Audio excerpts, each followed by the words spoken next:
How to make text move in CapCut. Hello guys, this is Atticus and welcome back to another tutorial video.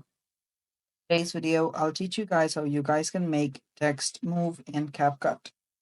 So let's get started. First, import an image or a video, whichever you're comfortable with on your CapCut. After you've done that, you'll then need to add a text here.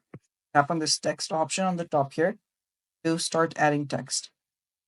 Tap on the text option and this is the text on your timeline. I'll just increase this.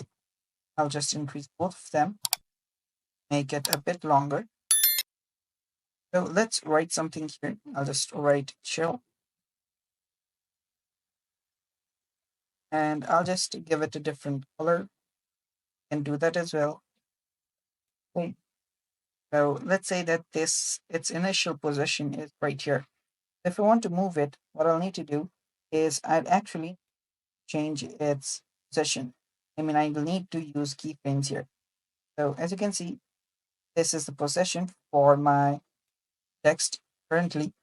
So I'll just keyframe it at the beginning. At a few seconds, at let's say 3 seconds, I want it to at the middle or at this bottom, not matter. So let's select this, head over to the position again. Position is right here. Here we go. And I'll just drag it and place it here. Then the keyframe will get added automatically. As you can see, the diamond icon is here.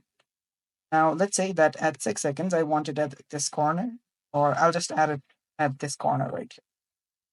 Let it sit there. And at 9 seconds, I want it at here. And at the 10th second, or at the end, I just want it at the middle. So by just doing this, keyframes will automatically get added. If I now start playing this, you'll notice that the text will start moving. So as you can see, and at the end, I'll just correct the between at the middle. And that's how you can make text move in CapCut. And that's all for today's video. Thanks for watching. Stay tuned for more and bye-bye.